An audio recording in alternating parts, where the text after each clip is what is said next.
What's good, producers? It's Curtis King of CurtisKingBeats.com here with another Producer Motivation 911.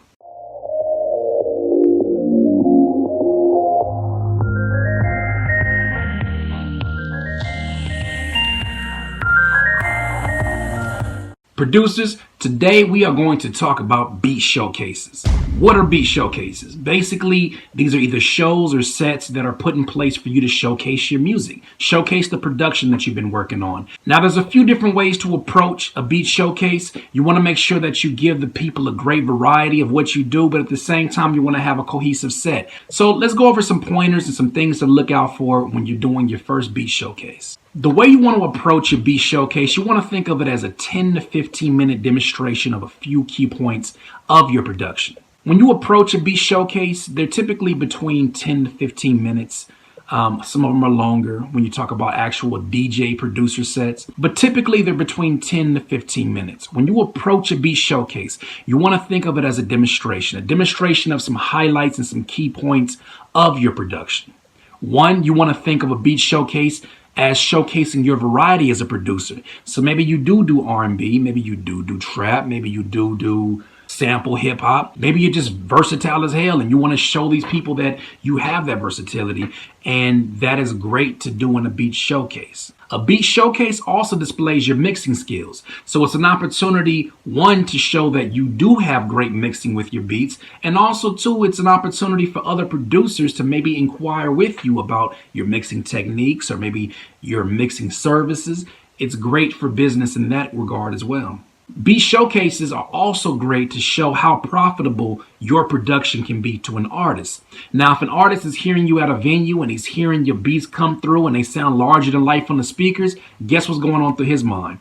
I could be sounding larger than life through these speakers over those beats, but I have to have access to them. Well, guess what? You are basically sitting there and giving a full-out demo of your catalog. It's almost like having a session with multiple rappers at the same time. It's almost like 20 rappers sitting in the studio who all want to buy beats, and you have an opportunity to showcase some of your best work. No better place to do that than a beat showcase or a beat battle, but beat showcases are meant for people to consume music and not to just judge it by whether or not it's better than a competitor. So great of an opportunity for you to show how profitable your production can be to an artist. Also, with a beat showcase, you can show how much your music resonates with an audience. Now, imagine one of these artists who's already been checking out your beats and been liking your showcase and has it in his or her mind that they're going to be buying beats from you.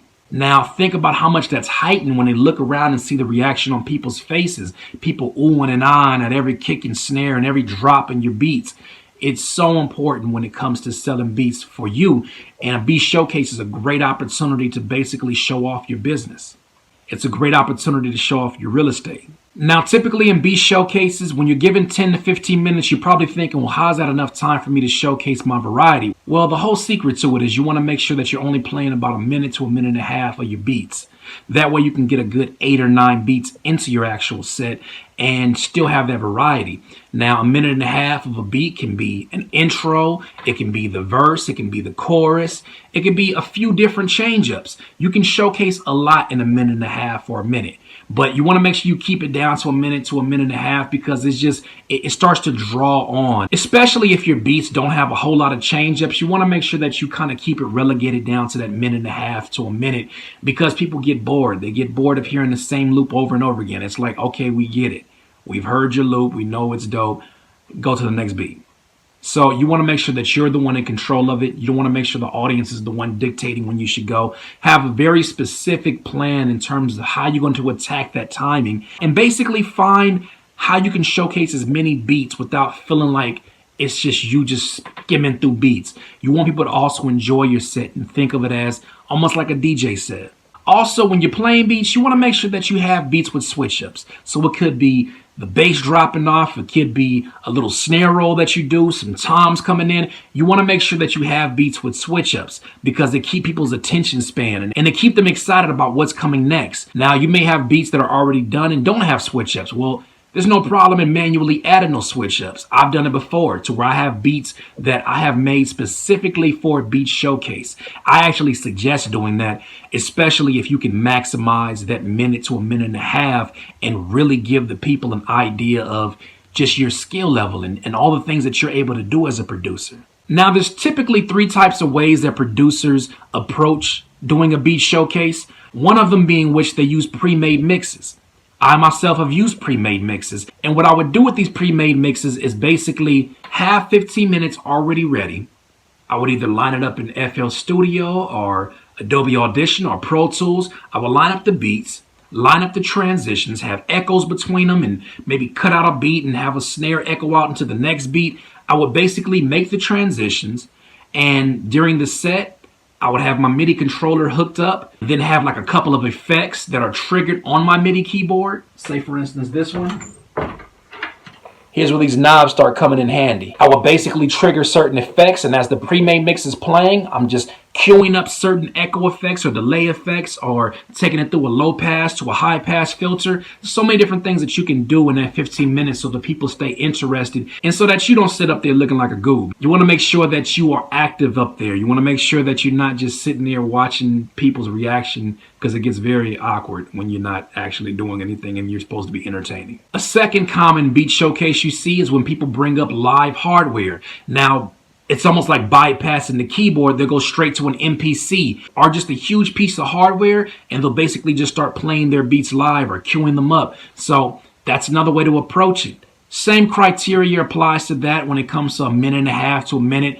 Does not change. Some people actually prefer doing hardware because you can do more switch ups live, and people almost get the same sensation of seeing a live musician play because they don't know what the time is going to be and they don't know what's going to come next. So it can be very exciting for people who are very hardware based with their production. This is a great opportunity for you to showcase your beats on your actual MPC. And the third most common way to approach a beat showcase nowadays is when producers are basically taking on the role of a DJ. So they're using CDJs or they're using a MIDI DJ controller, and they're basically queuing up their beats. They have a playlist that they've made on Virtual DJ or on Serato, and they've already queued up all the beats that they're going to play, and they're basically matching BPMs, and they're matching pitches, and they're matching all the different moves that they've created, and they're basically giving you a DJ set. Now, this is where most producers want to make sure they get to, because it's really great when you can transition from the house DJ straight to your production set, and you're able to create a seamless set. It's really great when you're able to not have any silence in between your beats, and you're able to keep the vibes going, and people are dancing, or people are making noise, people are cheering you on, and they want to keep the music and the good vibes going. A DJ set is perfect. Now, if you don't know what you're doing, please learn the craft of DJing. Learn what you're doing. Make sure that you know what you're doing before you go up there, because it's very easy to just drop the ball if you don't know what the hell you're doing up there. So learn the craft. The same way that you respect your production craft, respect the DJ craft. There's people who've been doing this their whole lives, and they're excellent at what they do because of their practice at it and their respect for the craft. So have the same respect for them. So in conclusion, I have a few strategies that I think would help you out as you approach it. Try not to overthink it. Take everything that I said one step at a time and see what things you actually have access to. But here's a few strategies that I use that have helped me in every beat showcase that I'm in. Number one, play your bangers. Play your absolute bangers. You have never heard anybody complain about a beat being too hard. Oh man, that beat is too hard. You have heard somebody say, well, that beat's kind of soft. So play your bangers. I'm not saying your whole set has to be bangers, but you want to start off putting your foot in the throat. And then I would even argue save one of your bangers for the end. So maybe you do a very good variety in your set where you start off with bangers, you play some smooth joints, maybe some remixes, and at the very end, you just end with an absolute slapper that's like, yo, that was an amazing set. That's how you want to end your set. Also, sometimes you don't have to approach a producer showcase with variety in mind. Sometimes you have a particular theme, and there's nothing wrong with that. Say you're a soul sample producer. Well, have that in mind that you're going to go do a soul trap or a boom bap set. So then that way they can say, you know what, this was cohesive, and I love the way it flowed from beginning to end. You still want to make sure you have variety in terms of the structure of your beats and the change ups and the type of soul beats that you play, but there's nothing wrong with having a theme. I think that actually people receive that very well. And to add to that, the third thing is try not to play beats that are way too similar. Now that doesn't have to apply to a theme set. That can apply to any set. If you have trap beats, That's amazing. But don't play trap beats that all sound the same, because it ends up just sounding like one long continuous loop from the first minute to the 15 minute, and you're not going to really make a great impact. You may have one or two beats that people are like, oh, but for the most part, they're just going to see you as a producer that doesn't have much flexibility or variety in his style. Fourth, if this is your first time doing a beat showcase, check your peers out. Look at what they're doing. Check out the different styles. Check out the different techniques and see, what do you like? What do you resonate with the most? What sets are you listening to when you're saying, man, like, this is amazing. I would one day like to be able to do a set like this. I'll give you an example. One of my favorite beat showcases that I've seen was the homie DiBiase. DiBiase's a beast. And to see him live, I was blown away. To see him have his device and just to play all of this stuff live and to be having these digital effects that he was adding to it was ridiculous. And seeing that, I said, you know what? One day I want to be able to pull off a live set like that. And I want to be able to give people the feeling of, man, I don't know what's coming up next, that unpredictability.